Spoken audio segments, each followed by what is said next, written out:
came back. How's it going? How was Thanks, lunch? It was macaroni and cheese and a bun and some milk. So it was good. Oh, that's not It's your milk bad. whatever. No. Yeah.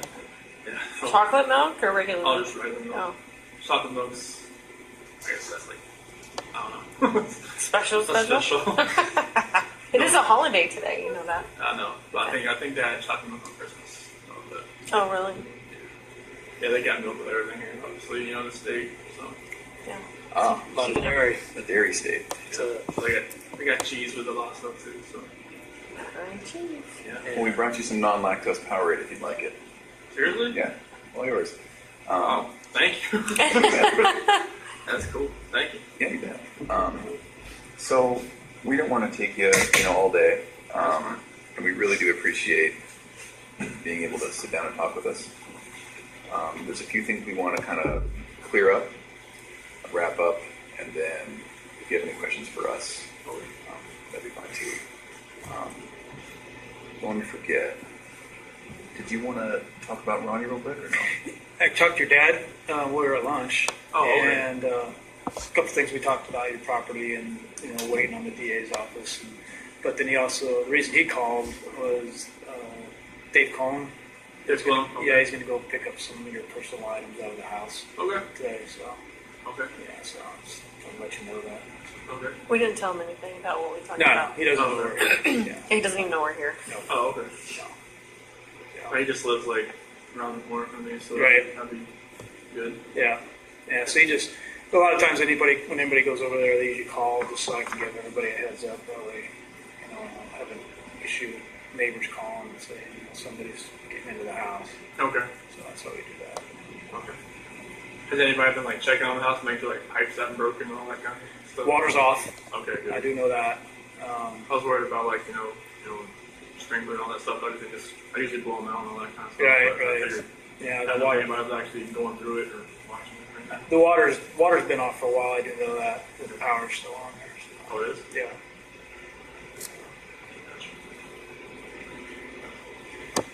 So, fortunately, unfortunately, I don't know how you want to look at it, but we need to get a tiny bit more into the weeds and into the mechanics of the time that you showed up at the house when Officer Coonrod was there, Okay. till the time when we were all done talking. Okay. So that includes at the house, that includes at the oil site, and everything. Okay. Now, part of the reason we need to get into that is I mentioned before how we're just really want to get into the mindset of what happened. And you can imagine this is really important for us in the future when we're talking to a guy that's in your position to say, this isn't really a monster. This is more like a Chris Watts. And boy, we remember with Chris, had we asked this or had we done this, we really could have been better. And so that's why we want to get into the mechanics of it a little bit more with you. And that's going to mean exactly how, exactly when, where were you, what was, Shanann wearing or all of that, right? So we really just need for you to take a deep breath and get into it with us. And would it be all right if we ask you some specific questions? Okay. So one of the first things we want to talk about was when you came home, so this is after they had passed, and you came home and met with Officer Coonrod. One of the first things we see on the video is you walking into the garage and then into the Shanann's car. Remember what that was about? In your car? Yeah, like I think you opened a door or something? Yeah, you open the passenger door, and it looks like you're looking for something, or maybe you picked something up. Do you recall what that was? Not that I'm aware of. Not looking for anything, but maybe just opening the car door to see if seats or. Because I think he was saying, I think I see the car seat still in there. Yeah. Something like that. And I was, Okay. when I opened up the door, I looked in just to, it's like the first reaction of whatever, everybody's just waiting, pretty much waiting to get in the house. Pretty much. Right. Okay. So I wasn't looking for anything as far as specific or anything, but I was just reaction going in there, and I know everybody's there. I don't know what's going to happen when they get in the house. Just out of nervousness, maybe. Yeah, I think a lot of it was out of nervousness. Sure. Okay. And then backing up a tiny bit, I jumped forward too far.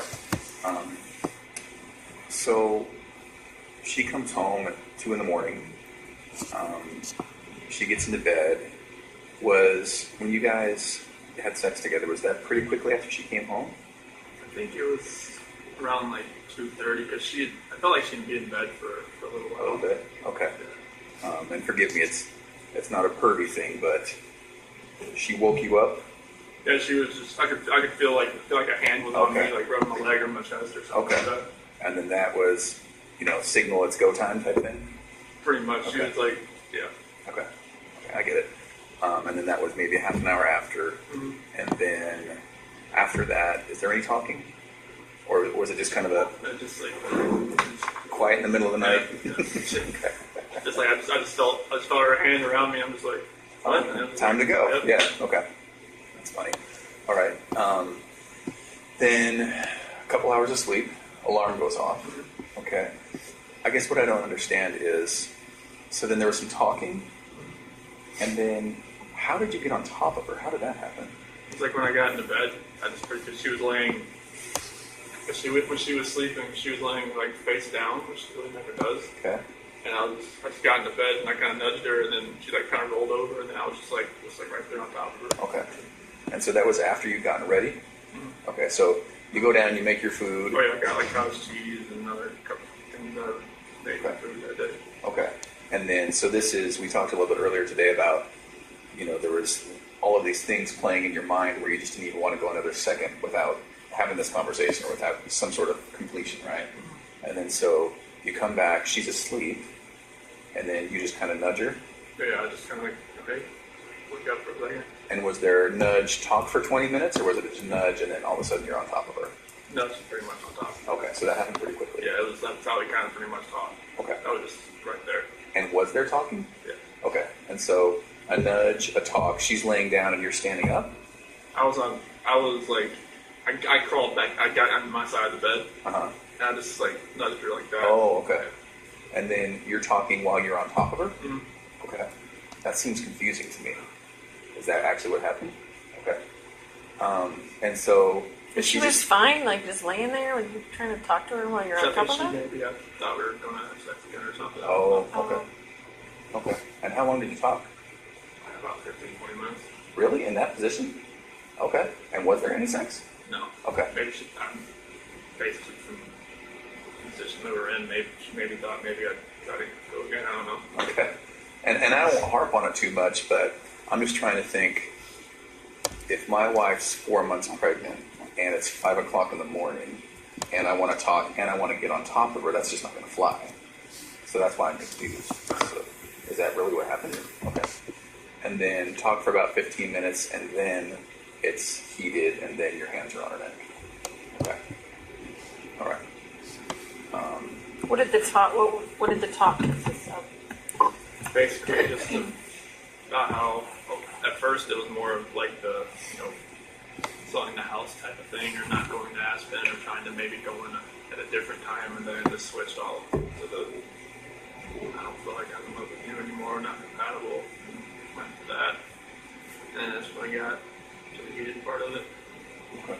Did she ever say at some point, get off of me or anything like that? at the end. Yeah. That's what she said. I don't want you to feel like, because where I was, it was kind of like she didn't want me to like sit down or like hurt the baby or anything like that. So it's just Did she accuse you of cheating at that point? Mhm.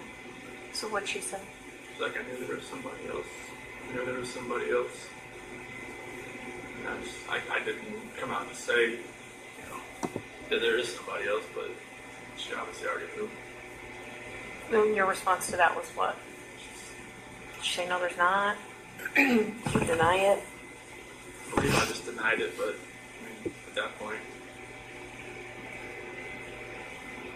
Because when she would accuse me at the beach, there was a lot of like, there's nobody else, there's nobody else, or like, and when we got back home, she always like said there's got to be somebody else, because she'd always talk to her friends like Christina or somebody on text messaging, and they'd always say there's got to be somebody else. If he's not wanting to sleep with you, like he's getting it from somewhere else.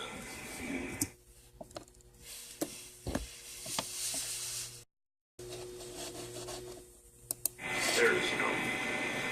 there's nowhere else. I mean, she couldn't really say I would get anywhere else because I was using those $900 gift cards. So it's kind of like, you know, she just me getting distant, but she knew, and that's mainly the reason why I talked to her. Is I knew, like, after that night, it was just like it felt like I just felt guilty, more guilty than ever before.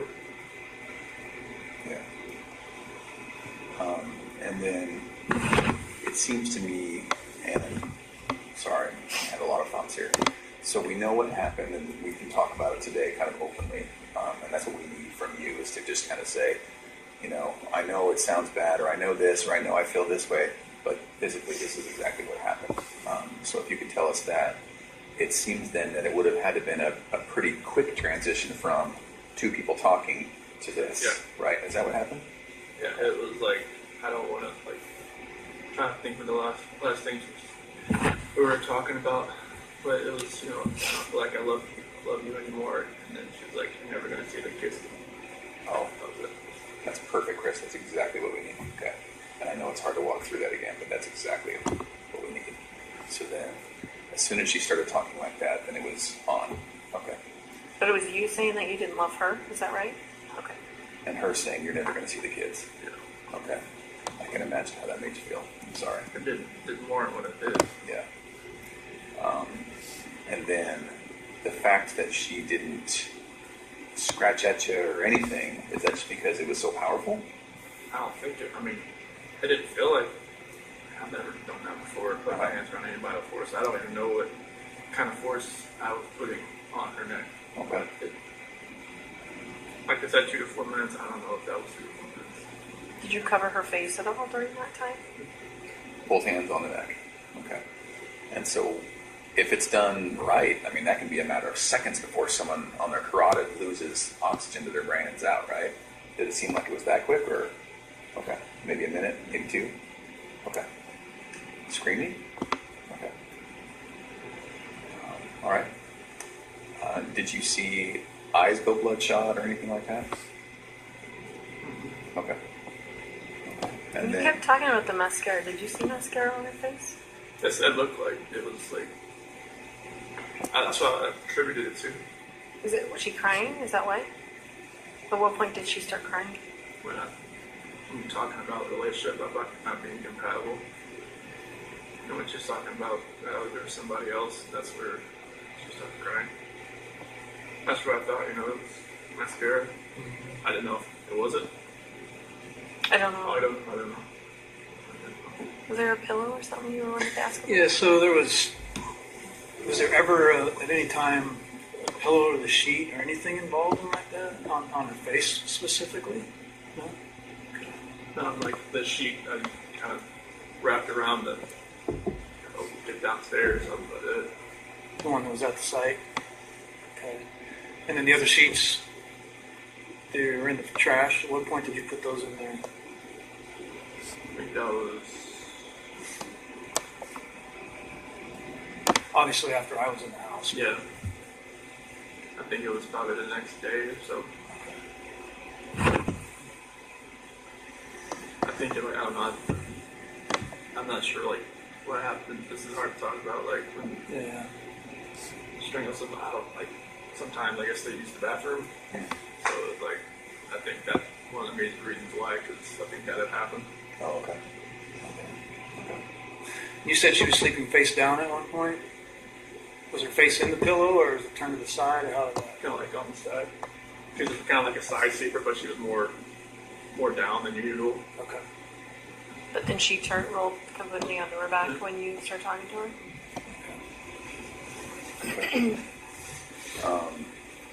Now, as hard as that was, we do need to talk about the girls too, okay? All right, thank you. So with the girls, we talked about how they got into the truck with you and were alive. Okay, are you 100% sure that's true? Okay.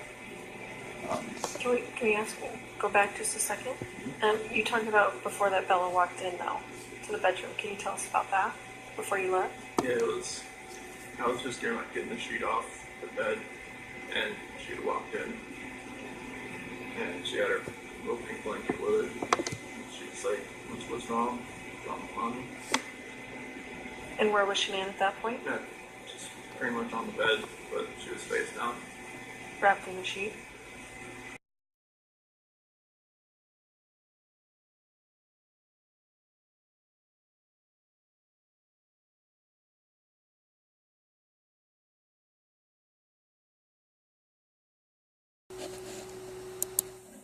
Military guy, and just Cornwell. My grandma always read her books. Thought it was, she loved those books. I'm not sure that was probably one of the first books, not the first book I read there, but probably the second book I read there. But it was like they gave me, here's 4 books, choose. What other book did you read? Do you remember? The first book they gave me when I was in Suicide Watch was, I don't know why, but Murder at Something. And I was like, I looked at him and was like, that's the one we got. I'm like, okay. But, They handed you that book by itself, no other choices? the next book I got, another guy that was, I guess they're overcrowded there, a guy was sleeping on a cot outside my door. He's like, here, try this one. It was one that was based like in the 1800s. It's more of like a situational book, like a time period book. So that was a little more calm. But that was the first book they gave me. You don't remember what it was called? Murder at Something? We were at the Truman Center. Truman Center? Yeah, I think it was, never at the Truman Center. I think it was written by Margaret Truman. Did you read it? Mm-hmm. We did? It was decent. I hadn't read a book in a long time, so it was different. But like some of the books they gave you, like when you're in the hold, I know you're not allowed to have books in there besides the Bible, but the counselors there let me have a couple books, and they just here's one to choose from. That's the ones they had. I told them like mystery books or something like that, and that's the ones. It's kind of crazy they're giving them like murder books, murder mystery books. You hope that it wasn't some sort of insult or, you can only hope. Okay. What do you think of yourself now? I don't. Back when all this happened, when I was in Will County and everything, I definitely didn't feel like myself anymore. Like when my attorneys would talk to me and talk to some of my friends and like some of the stuff they would say, like I would say good things, but I'm just thinking to myself, how can anybody even say those things about me now, being what happened? It's like people that I knew that I never talked to again, that maybe I was like the roommate like back in the day or like went to school with or something like that. Now they're just gonna say that's it's like Chris Watts, that's a guy with the high school after guy, he did all this horrible stuff to his family. And now I know I shouldn't really take to heart what other people think about me so much. It's just a matter of what God thinks about me, what He thinks, what His opinion is, not anybody else's. Everybody's gonna have their opinion about everybody. Before I got in trouble, I was always the guy, hey, look, or judge somebody on TV, that guy that's no orange judge, that guy that's that killed that guy that raped somebody, that guy's horrible. Now and it's now when we come out at 6 o'clock at night and there's something on the news, I try not to even pay attention to it. It's I don't want to be in that position where I'm judging somebody else, because that's what people were doing to me. I don't want to be that person anymore, but I just hope that I can step back and kind of look at everything that I've done in my life, and then up to that point, and just I did some good things, but no matter of the most important thing, I screwed up the worst. I just hope I can at least maybe help somebody in however much time I have left. Was it your intent the whole time you were taking the girls out there that you were going to do that to them? Honestly, When I got there, I didn't think it was gonna you talk about the tanks or just, I just the thought process and all this, none of this makes sense. That's why I know you guys keep asking these questions, because it doesn't make sense to me.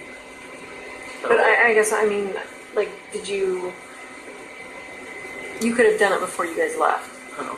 and not had him, alive in the back seat. They could have been with Shanann in the back seat. I didn't think about anything really, like as far as like how everything was gonna happen. I don't know like why it happened, like why I left everything out there in the field and why like all this stuff. Like none of this makes sense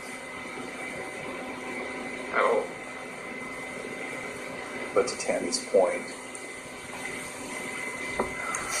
did you think that they might be coming back, or did you know they wouldn't be coming back? No, man, the whole trip out there, I mean, it was like I wasn't thinking. It was like,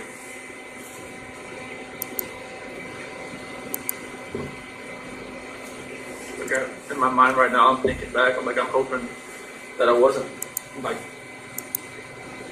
coherent enough to make that decision to where I knew I was going to kill my girls.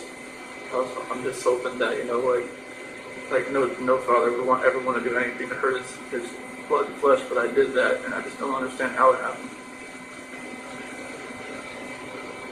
So, I mean, I even read books that say, no dad would ever do anything to hurt his children. It just happened. So I always think to myself, like, was I even a dad at one point? I don't know. But it just, it's just going to take a long, long time to guilt and everything to get just to. Have you asked for forgiveness from God? It just takes a long time for me to forgive myself. And that's one thing that's got to leave alone.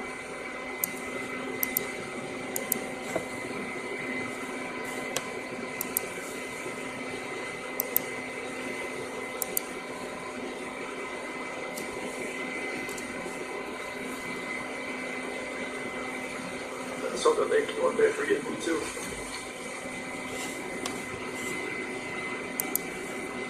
Stay with And I me. think you said earlier that you were so angry at Shanann or whatever that you were gonna, anyone in your path of destruction or whatever was gonna get it. Basically, kind of is what kind of made it sound like. I'm not saying that exactly right, but why were you so angry at Shanann? I don't know if it was just because of separating me and my family, pretty much. Because, I mean, it happened at the wedding. Like, that's the reason they didn't come to the wedding. I mean, I blew up at my family, like, to a point where I said some horrible things to them back in 2012 that I pretty much told my family that, I don't need them anymore. Because I said, I cussed my mom out. I did all this kind of stuff. I never thought, and I don't know if it was just like trying to coach me on to do it, or if it was just like rage that was like I'd never seen before. And then I don't know if it was just everything that happened in July, but I can't see my kids, and I'm not sure if they're ever going to go see them again. I don't know. And it was just like, I don't know if that had something to do with it, that something inside me just triggered it, and then just like all that pent up from the wedding and everything, just like, it's like a long fuse that finally just went to its end. What happened in 2012? There was my mom and Shanann, just like from when I proposed to her, it was at the beach, and from then on, it was just like she always went up to Shanann and was like, I didn't need a ring like that when I was your age. I didn't need all these fancy things when I was your age, and just kind of kept boiling over, and then they never agreed on anything. It was just like, we didn't really need their help to do anything. We just we'll just pay for it ourselves and all that kind of stuff. And it was just back and forth. And I think maybe my mom just never thought she was good enough. She always thought she was hiding something from me. So She always thought Shanann was hiding something? Like what? I don't know, stuff from her past, or Oh, I see. yeah. So there's conflict at a barbecue when all the families got together. And the first, maybe a barbecue that Shanann put together for everybody to get to meet each other. Two families, if you call that. Like when you first started dating. Oh. I remember we did have something like that, but I didn't remember any kind of arguments at a place like that. that. I know, like, when I proposed to her, Shanann had her family come down to the beach too. They stayed at a separate house. But as far as like a barbecue or anything, I don't remember one that was like that. Way before then. Yeah. I remember the time when I asked Frank to. It was okay if I had asked Shanann to marry her. Remember that little get together? I don't think. So then, what was the bulk of the wedding about? It was just my mom and pretty much my sister. Just I think she didn't like her. Oh, They just thought, you know, that that Shanann had taken me away from them and moved me out to Colorado. oh, Because we were in Colorado when we flew back to get married. oh, okay. Because we went to Colorado for Thanksgiving to visit some friends, and we decided to move out there like a couple months later. Okay. So that was like April. I moved out there April 2012, and we got married in November 2012 in North Carolina. So they always thought I was just taking. And she took me away out there. And Was then there something with invitations or something? Your sister is supposed to send invitations. yeah, there was. Okay, now you're bringing some memories back. There's something to do with that, and then my sister wanted, you know, her kids. Well, my sister wanted her kids with like the ring bearer and like something else, ring bearer and flower girl. And then Shanann, like, you know, told her no, or wait, either Shanann told her no or Jamie backed out of because of something else, and then just like all blew up. And is that pretty close to the wedding? Yes, yeah, within a couple weeks. Did they go to the wedding, your family? My grandma did. But your parents and your sister did not go. Ronnie wasn't there either. Nobody was there. It was, my grandma was there, and then like. Hello guys, we love you here. We surely do. Now, a little recap on part 2 of the rest of this confession. 5 hours worth. But they did tape more than that, but they cut some stuff out. They edited it. Yes, they did. Because there are some things they didn't want the public to know. Of course, they told Chris that this was private, very private. And that they may come back to visit him again, if that's okay. And he said, okay. He was so happy, he was like a kid in a candy store. Now, they also said they may never come back. Or they might come back in a couple of years. Yeah, so they left it at that at one point. Chris Watts' mother or parents will be visiting Chris sometime in May. Now, that's what he said. So maybe this will be their first trip to visit him since he has been here in Wisconsin.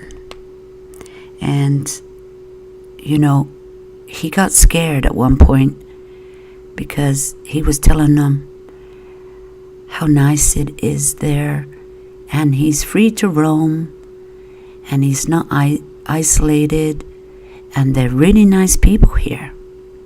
Oh yeah. And the people, you know, the inmates that are here are like there for sex trafficking and crimes of that nature, and, you know, the same what he's there for. But they're much nicer than the inmates in Colorado, because they wasn't nice to him. They would throw insults at him and give him some pointers on how to leave this earth. Let's leave it at that. And he got very upset about that. And another, when he was on his way to Wisconsin, that they stopped in the state next to Wisconsin, and they had dinner. And they were in a van driving. So this would be not far from Madison. And they had like a truck with tinted windows, and they kept on putting their GPS on different locations, at least 4 different locations, but they wouldn't let Chris know where they were going. Now, at one time, Chris got very upset because he thought he was going to Sterling. This is Iowa. And of course he was in this transport van. I guess it's special issue. But he enjoyed the trip, and we were having pretty bad weather then, and we had a lot of snow in different parts of Wisconsin. Some parts are worse than others. But as we know, Wisconsin weather is not like Colorado. Colorado snows, but they don't have the weather we have. So snow lingers here, and it ices up. We have extreme cold weather and ice. And February was a bad month. We had the vortex. They must remember that. And a couple of comments that he made was jobs. Now, Chris said that he is not shackled, moving around. He has been kind of upgraded. He's still in the max, but he can get a job. But he has to work his way up. Now, where is he going to start? He's got to start from the bottom. And that's like cleaning, cleaning the toilets, or working in the kitchen. And there's another one. He could work in the library. In the kitchen, he'd be like washing dishes and the pots and pans. Yes, he's got to start at the bottom. Somebody has to do that job. And the library, passing books. Or there's another job he might be able to do. Shoveling the sidewalks. And he made a comment. This kind of made me laugh. Shoveling the snow. He goes, oh my goodness, I wouldn't want that job. Have you looked out the window lately? And they kind of chuckled about that because they started talking about how bad that we have it here, and we kind of don't do a very good job of keeping our sidewalks clean. That's a joke. Hey, Chris said he looks out of his window and he sees a little town and, some houses, I guess, here and there, and he finds it odd. Well, you are in Waupun. Waupun is not that big, and it's in the country. And your prison is opened. It's on a lot of land, and we have snow here. And February was a bad year for the vortex. It came to us like a bolt of lightning and hit us, and it was so icy. We couldn't get rid of the ice because it was freezing as it fell. It was like an ice rink. But the freeways were good. They kept them clean. But they're not going to clean the open areas in the country. You got to grin and bear it, and hopefully you got a good truck with some good tires on.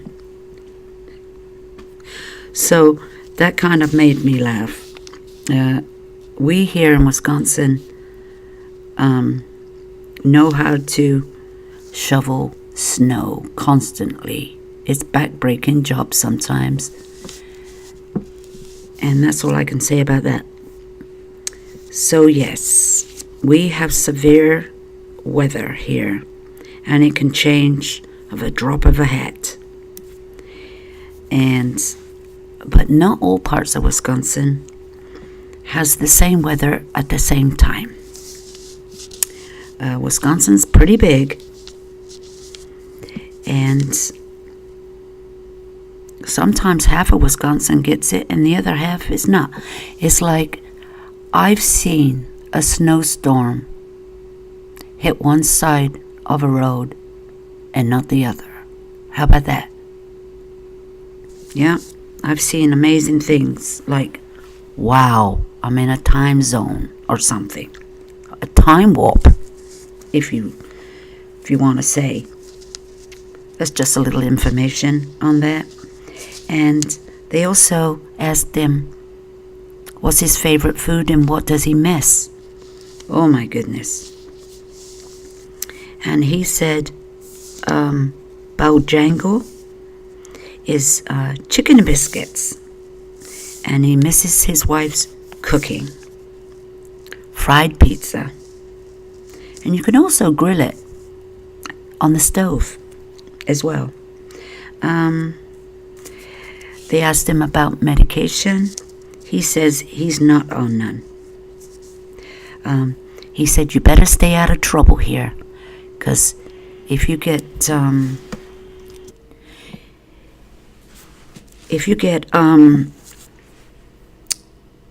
in trouble, something like 2 times or something for whatever, you can be transferred. So he's not trying to get in trouble because he likes it there.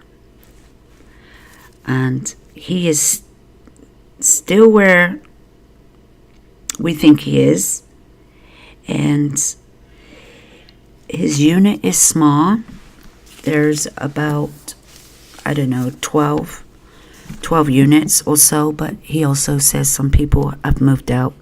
They come and go. But a pretty nice bunch of inmates. And he gets on well, he goes to breakfast, and he's allowed to sit with them. But he was a bit scared at first in case he might get a fork somewhere on his body. So he was a little worried about that. But now he's comfortable, because nobody there wants to get in trouble. And it's still an intake. So, he's done his IQ. He's 140, 135/40. And then they talk about the letters. Now, when he was in Colorado, he had some letters because they were talking to, as he had a proposal of marriage yet. And who writes to him? Now, listen out, guys. If you want to write to him, you must write to him more than once. And be consistent. And talk about nice things.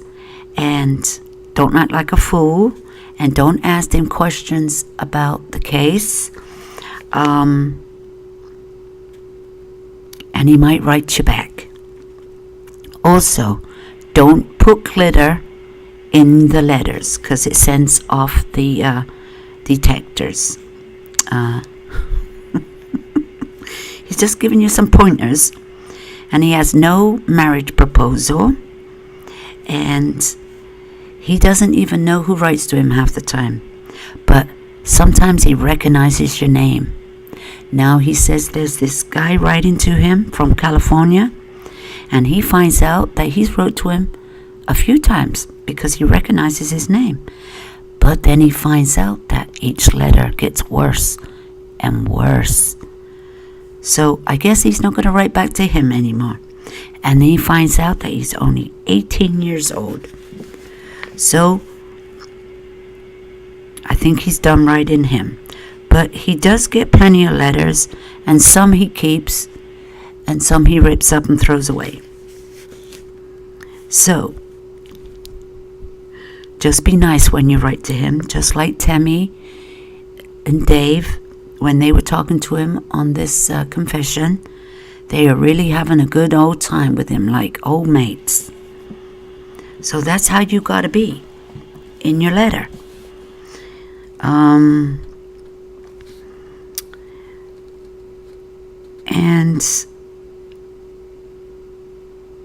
that's about it on that one. His mother says, write everything down, son. Write everything down. Write it down. All your feelings. And, more or less we can use that for later in the years. And he says, I ain't writing a book. Nope. He's not writing a book. But I bet you his mother is. I bet you his mother's planning on writing a book. Well, anyway, he says he's not planning on writing a book. And he also said something about when he was in school. He fooled his teacher. He said he hadn't much of, reading and stuff like that. But I guess he fooled his teacher one time. Because he told a lie. Well, he's got pretty good at that, telling lies. And that was back then. So, he says he's never read the Bible before, but now he has found God and he's read the whole thing. He couldn't believe how we could get through a book. Well, we know why you could get through a whole book. Because you got time on your hands. Only time. Only time to kill. So there you go, guys. And they asked him if he's going back to school. And he said no, because there's no school here. There's no classes. And he said the only classes that are here are sex classes. That's for the naughty boys. Because they have to be educated. And they told Chris not even to go to that class. How about that? Wasn't that nice of them? Don't go to that class. But he's going to Bible classes. And he's meeting some new friends that have, reading the Bible too. And giving him some good advice. How to last in this prison, I guess. And maybe more advice, like some advice how to come up with another story and make it sound better. Stuff like that. Who knows? Just my opinion. Just my opinion. You know how they talk in there. And so they talk a little bit about that.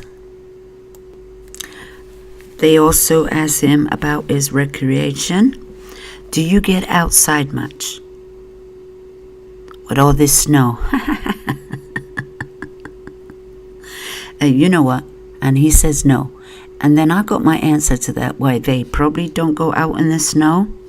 Because we get so much snow and it drifts.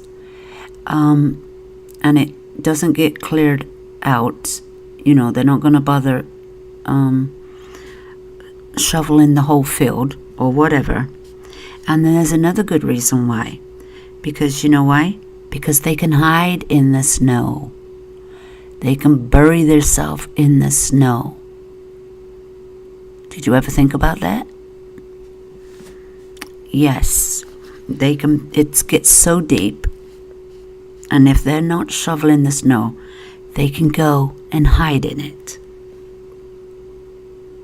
And they don't want that, do they? So there's another reason. And it's freezing cold.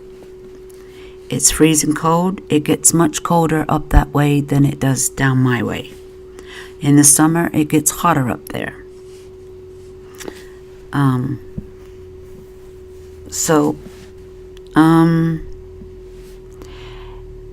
Talks a little bit about his phone and his wallet.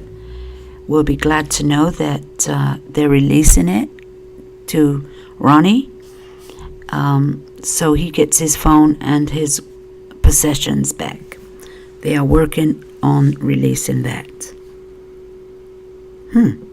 That's been a while, wasn't it? He's probably got it by now. And they keep saying, it's a holiday today, it's a holiday. Now, what holiday was that? Holiday? Well, I don't remember it being a holiday, but if they say so, it was a holiday. Something about red tags. It's a red tag is, I don't know, it just says prisoners, and that he's not shackled when moving around. Because, you know, they have such respect for their prisoners, and if they step out of line, they will lose their good times, you know what I mean? And they probably be moved. So this prison thrives on good behavior, and they're rewarded. How about that? So they all behave. But we know they all don't behave. Depends which department you're in. And what else is there? They tell him about the Ruseks. This is what they told him. They told him that they don't hate him. They don't hate him whatsoever. What liars. What liars. And that they also asked him, you know, about his mother. Is she the dominant one? And Chris turns around and says, well, I think Shannon's mother is the dominant one. And Frank is more like me. And that's why Shannon said she's going to marry somebody like her father in nature. And he said, and she did. So they said, Sandy is much worse than Cindy. Oh, yes.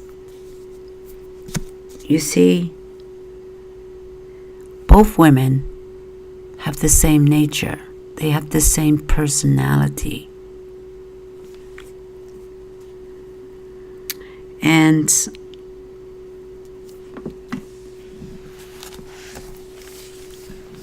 I guess, you know,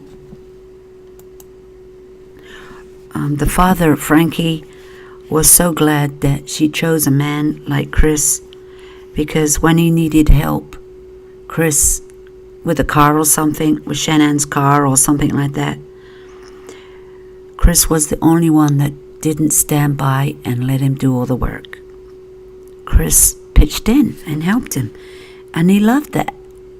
And he said that was the first guy that ever did that Shannon dated. Well, that was nice of him. And they go on to they start talking about, you know, when Shannon got in at 2 a.m., 2:30 is when they had sex. That's what he said.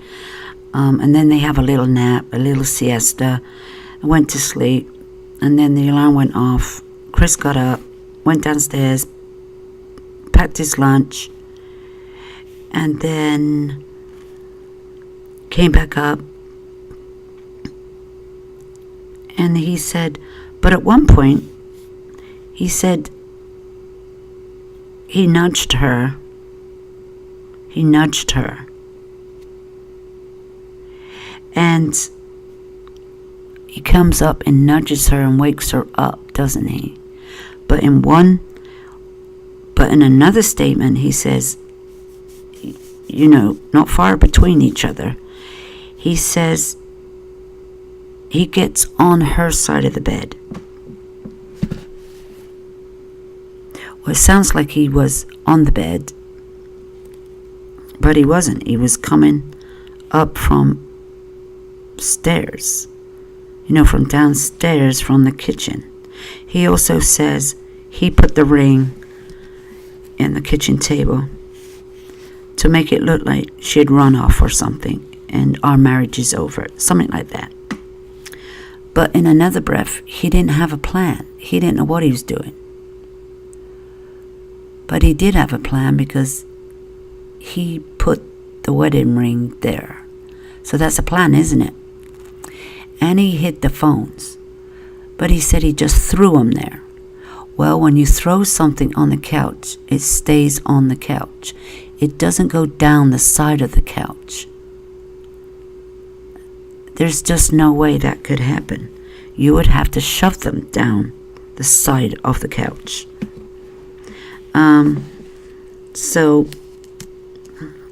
But that was a plan, wasn't it? He hid them. And then he asked him about who went to the basement. Where did you get the plastic bags from? And he says, well, either in the basement or in the garage. They said, but there wasn't none in the garage. He said, well, I must have went to the basement and got some.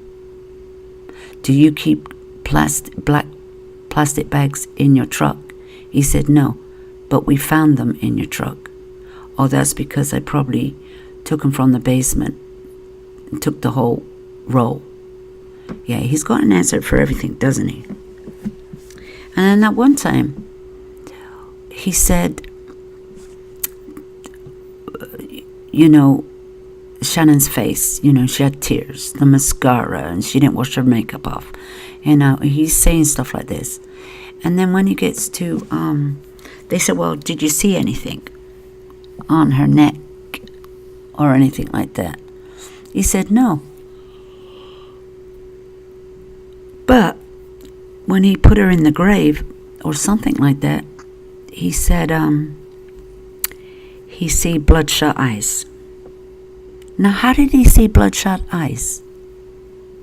Well, he must have took the bags off her head. Because otherwise, why did he take the bag off her head? When he didn't, I know it sounds terrible, but why did he take the bag off her head? Just to look at her face? But he looked into her eyes, and she had bloodshot eyes, so she must have died with her eyes open, because he wouldn't have been able to see her bloodshot eyes, would he? Now, when did he see them? Right, so her eyes were open.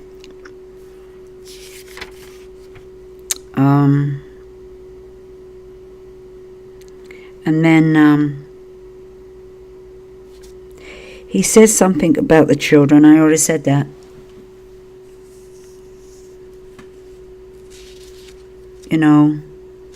About Shannon.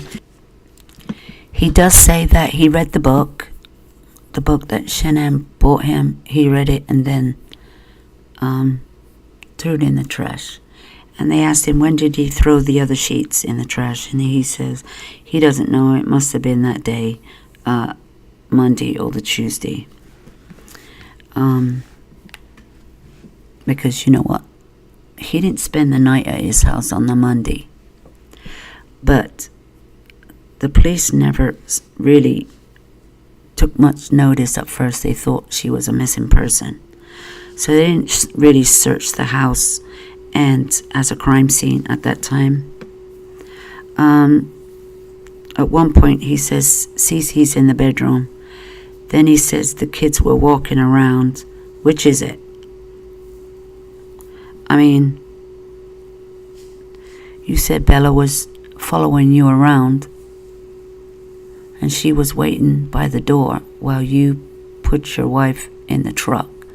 And then you came back to put Butler in the truck. But you said that they were running around. Well, how could they be running around when you said Cece was in her room just about waking up? But anyway, that's kind of how he said that. Bella says it smells in the truck, and he said it smelled like a skunk. Hey, you know the smell of a skunk? Well, it kind of smelled like that. But anyway, that's how he describes it. So he got Shannon down the stairs, as we know. You know, he dropped her. He couldn't lift her, so he took her down the stairs head first, where her feet went bumpity bumpity bump. He dragged her down the stairs. And then he said when he got to the site, he took her out first and then just put her to the side. And then in plain sight, I mean, there could have been a plane going by or something, couldn't there? But anyway, there wasn't. Or somebody out with their drone, but there wasn't. But, and then he just puts her to the side and comes back to the truck. You know, we know what happens then. But he uses the blanket. But as I say, the blanket's gone from a pink blanket such and such to a blue blanket. And then, you know, he talks a little bit about that too. So, and that's just some little, well, that's a little recap on that. And let's have a discussion on this part 2 of the 5-hour audio. We got about another 40 minutes of this. So there's just a little recap. Let's have your thoughts. Let's have a discussion. And maybe you've heard something in these tapes that I didn't hear. And let's have your opinion on what he's been saying. Do you believe him? He's a complete liar. What's your thoughts and theories? Your theories on what really did happen, because we believe that, you know, he just making up a story, but we don't really know which part is true. Yep, we don't know which part's true of his confession. So guys, let's have your thoughts and let's have your theories, and thank you for stopping by.